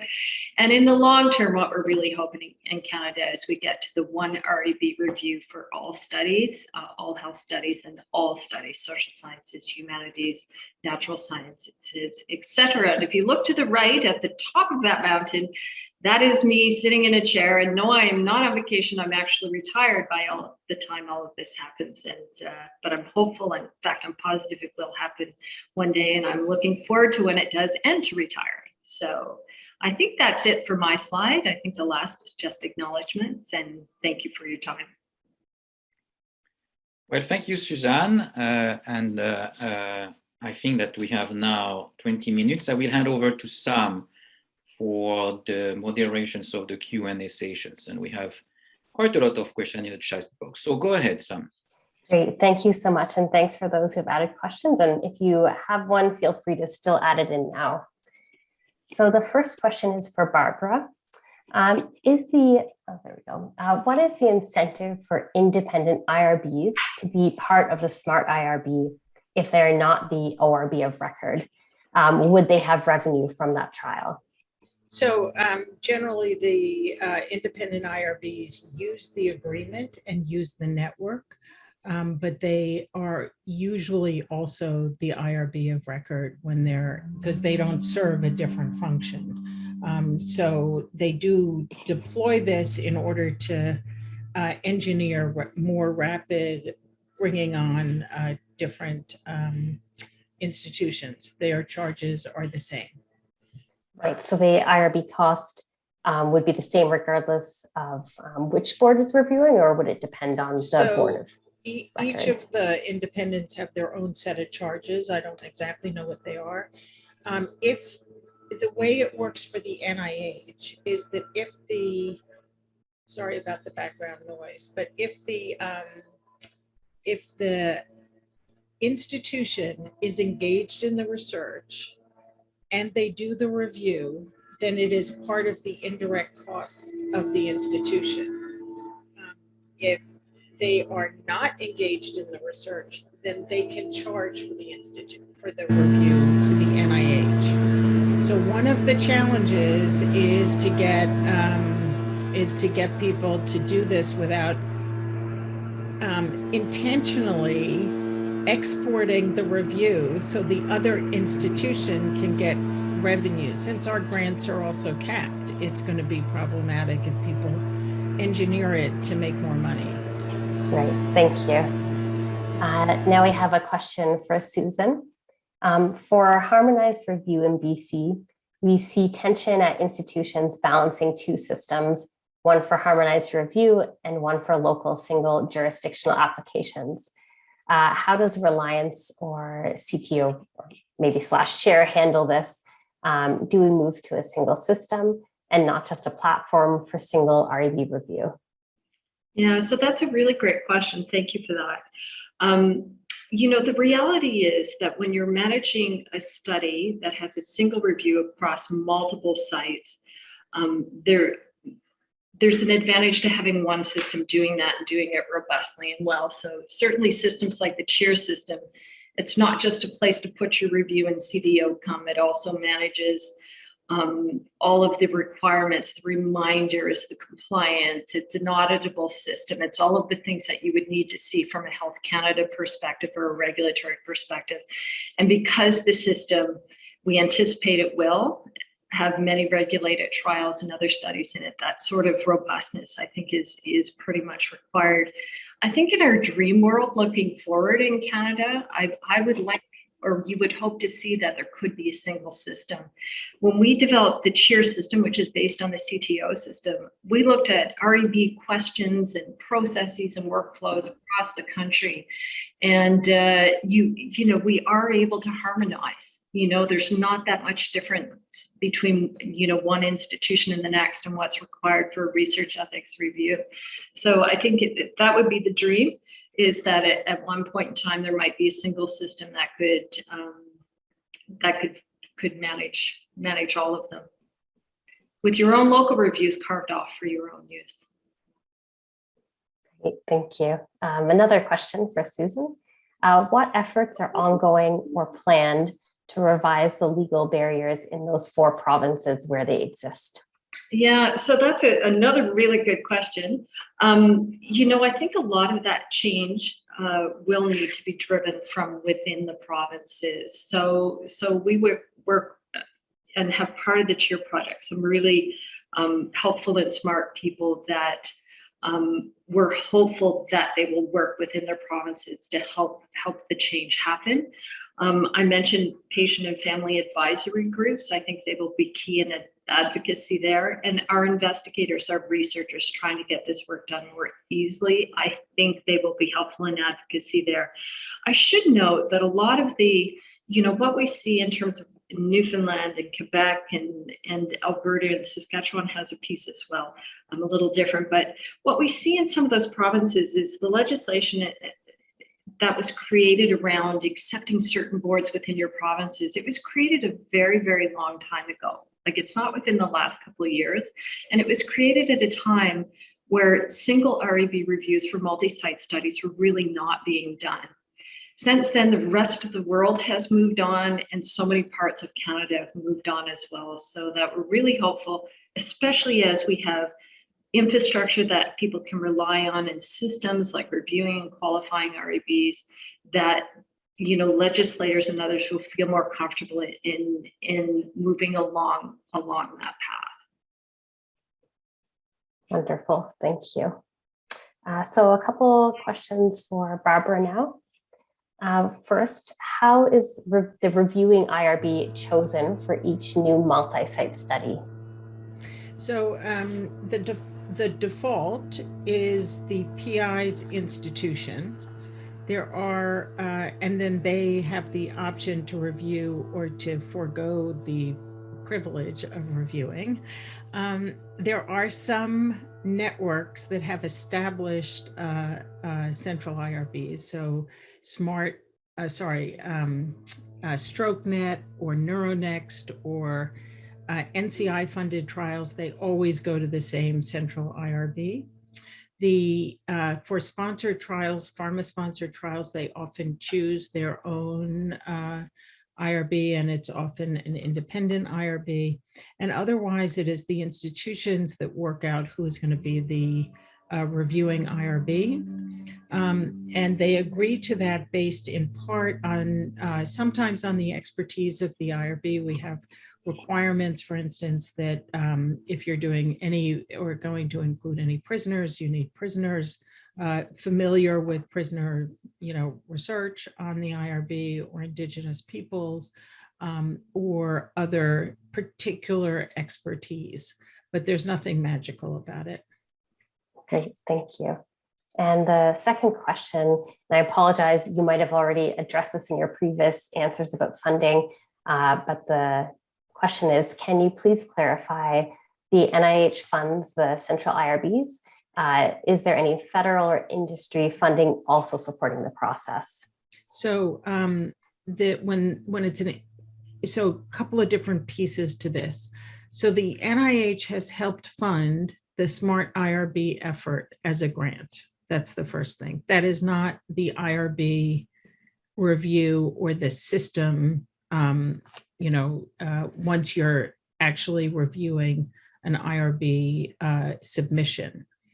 There are certain IRBs that are funded by the NIH, and those are specifically the central IRB of the NCI specifically, and there are a couple of others, but not many. Otherwise, it is funded through indirects and indirect cost structure. I don't know if you have the same in Canada. You do. So, so our IRB costs are in the indirect negotiation, and it is funded in that way. Now, of course, the costs of doing reliant review is often greater because there's all the coordination and all the other pieces. So time and effort can be larger, but then again, the number of full board and expedited reviews that you're doing decreases because you're sharing the burden. So the work is different. I'm not sure that the overall effort is different once you adjust. Great. Thank you for clarifying. That's helpful. The next question is for Susan. If an institution or REB is accredited or qualified and able to serve as a board of record through chair, does that also mean that they will accept the review from other accredited or qualified chair REBs? Thanks, Sam. So no, it doesn't. Very similar to something Barbara brought up, which is it's really study by study that a delegation is made. So we will have a collection of REBs across the country that are qualified and can be what we call the REB of record for the multi-site study. But really separate from that, we can have institutions that choose to accept those REB reviews. So if you're qualified, and you see the study and it's either not one that, for whatever reason you choose not to accept that external REB approval, you can choose not to. If you choose to, you do the delegation through the agreement. And just to say, that's different than in the US where it's required. And if you don't accept the review and the institution for federally funded studies, if they don't agree, then they can't participate in the research. It doesn't matter, you know, it doesn't even matter if they say, look, we'll fund the IRB review ourselves. So there is a balance between this mandatory versus voluntary, particularly as you're getting set up. And I feel like we went mandatory way quicker than would have been advisable. And on the other hand, it sort of forced the issue in a way that was beneficial overall. And can I make one other point? Well, if we have time. So the other thing that, as you were talking about the sort of provinces, the parallel for us is that each of our states also have regulations and laws, slightly different, but nevertheless, and the institutions also have policies. So one of the things that we do in the sort of communication when an institution is relying, they are also required to submit local context issues, and that includes anything that the reviewing IRB needs to know for laws and other sort of institutional requirements. So, you know, insofar as there are state laws that direct a certain consideration, they have to be communicated explicitly. The only thing they don't have to communicate are federal laws. So it's a little different, but, and of course, we'd love it if the USG took on the responsibility of telling us what the states require rather than institutions telling us what the states require. But they say that is not the federal responsibility, it's up to the states. So.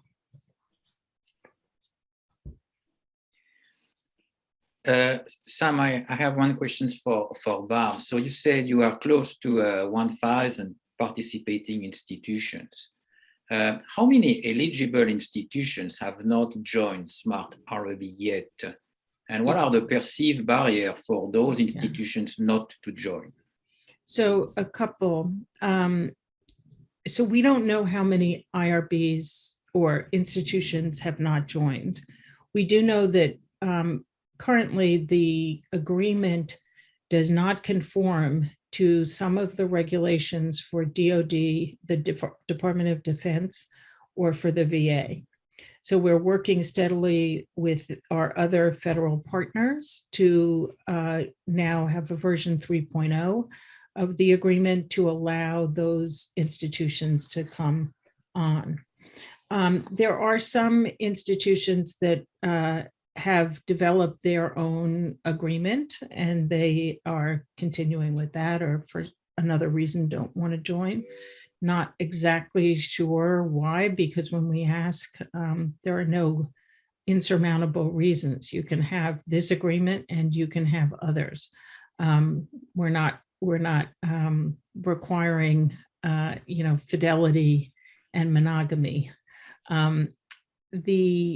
The other thing is that there are certain institutions that only do social behavioral research, and none of it is funded by the US government, for instance, or they only do single site review, single site trials, and they're small actors. The majority of our institutions that have IRBs here, actually, the majority are small. And it's surprising, coming from an institution that reviews 10,000 protocols a year, that the majority of our IRBs review less than 100 protocols a year. So the fact is, a lot of us feel like, why not centralize some more of that and have, more active IRB review. Yeah. There is another question that I inadvertently moved into the answer list, Sam, and it's for you, Barb. If there isn't a shared informed consent template, have there been roadblocks to implementations? Really good question. So we have in the common rule a list of requirements for what needs to be included in an informed consent. The order, it has flexibility, and the actual language has flexibility. So the overall PI is responsible for setting the majority of the consent about the research, but we do have open fields that the institutions themselves can populate, specifically about subject injury, about who to contact, those kinds of institutional requirements. My own feeling is, and this is of course just to think about, I think that we do a disservice to the public by pairing in one consent the issues of institutional liability and protections from the research institute. It should be like, getting a hospital consent when you go into the hospital, and then when you're getting your surgery, you get the surgical consent or the blood transfusion consent. If you're going to do research in this hospital, this is what you consent to. You can choose not to do research, still come to the hospital. And now we're going to tell you exactly what the research issue is. What are we asking of you? Because I think we overwhelm people for reasons other than the research itself.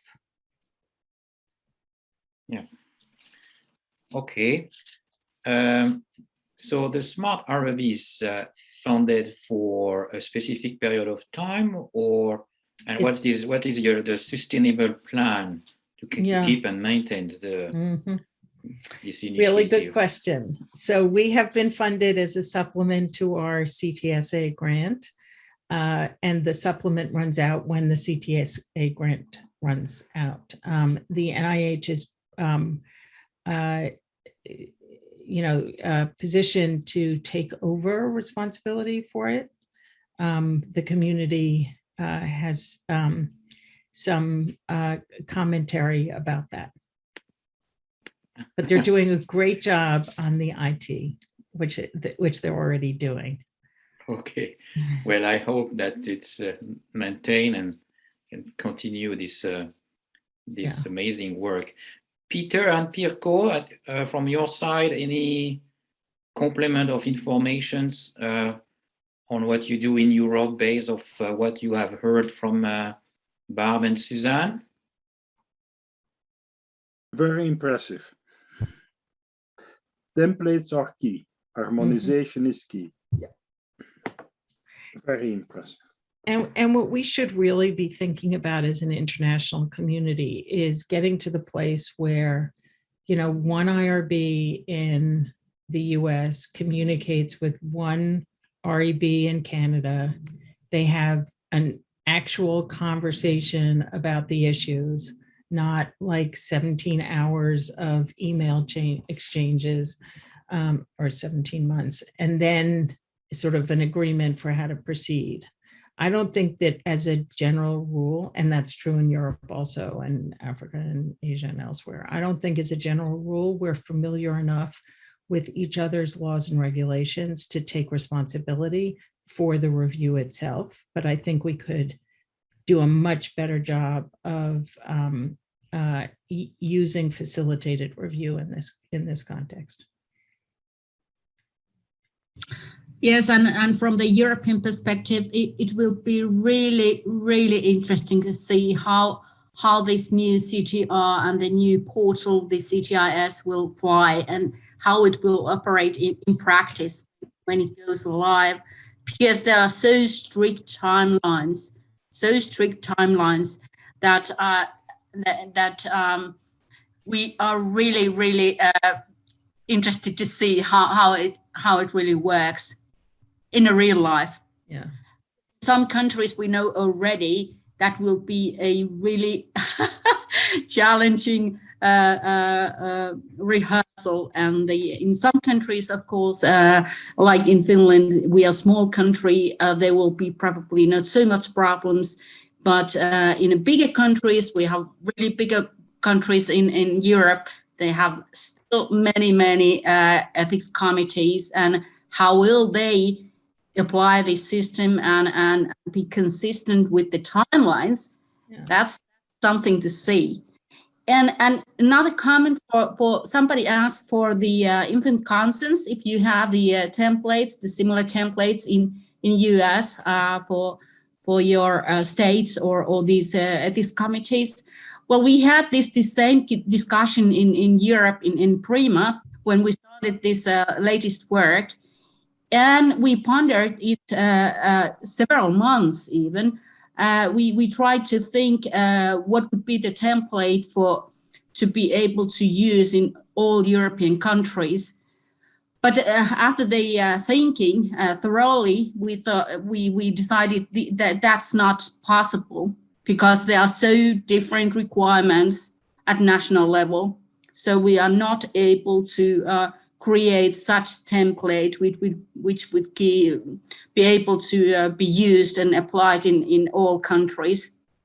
Mm-hmm. I think that's a little bit similar. Very similar. Yeah. All right. Well, there is a last comment in the chat box, and just I read. This is more of a comment than a question, but I really like the smart IRB ambassadors across the nations that can assist institutions in implementing the smart IRB agreements, something to consider having in Canada. So, good, really good, Barb, and I think that we certainly can have some thought about that as part of the CHEER project as well. Suzanne, do you want to say a few words on that concept of ambassadors? Well, I was going to say, I think when these systems get up and running, you need to have people locally who know how to do it. Built into our system is an institutional representative, which is kind of the pinpoint person within that institution that sort of allows a lot of the flow. I have the feeling, and I'm not sure this is true or not, Barbara, but I think, it's the system that we envision encompasses a little bit more than maybe the different pieces of what's happening with the SMART system, but I'm not exactly sure. But we have those institutional representatives, we have the notifications that go to team members, we have a jointer agreement that's built into it, like we're envisioned when things are fully up and running. So it might be more encompassing there. With that being said, what we don't have in institutions, even in places like Ontario, where it's set up really well, is somebody within that institution that's meant to be there to almost promote the system and talk about it.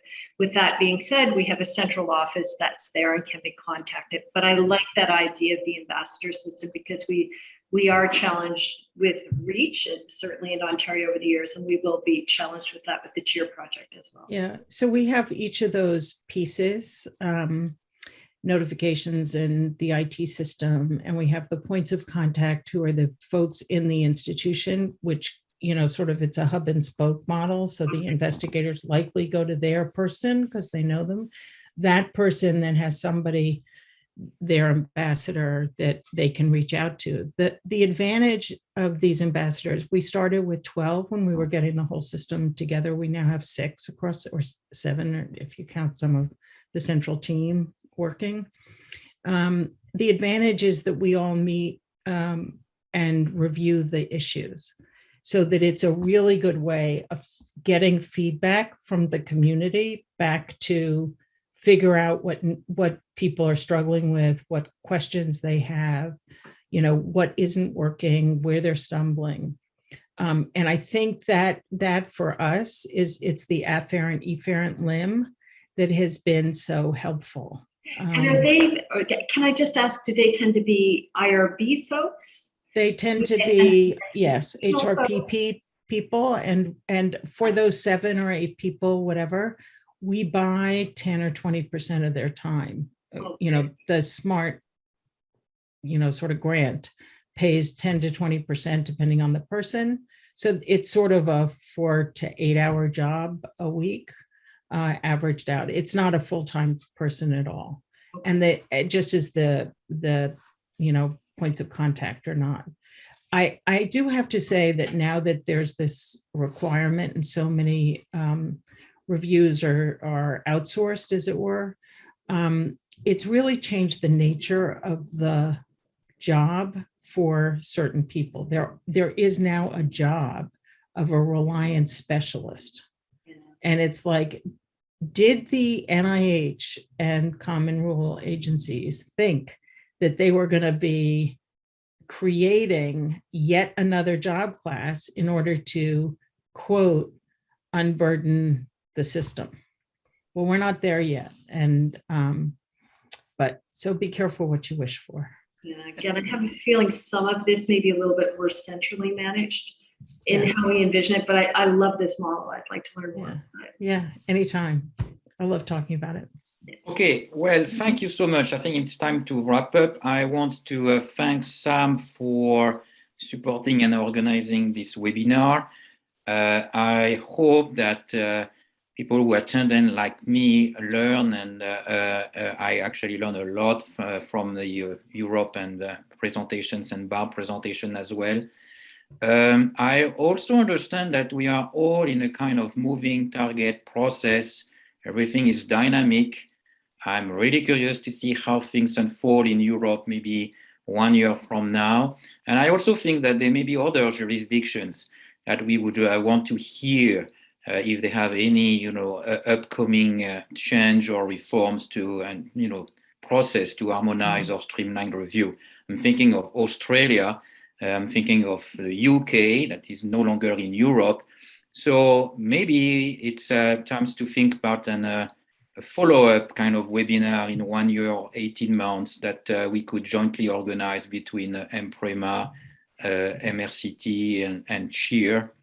And so, yeah, thank you so much, all the speakers. It was extremely clear, comprehensive presentations, and have a very good day, all of you, where you are. Thank you. Thank you, Sam. Thanks, Sam. Thank you all. Thank you. Good evening. Thank you, well.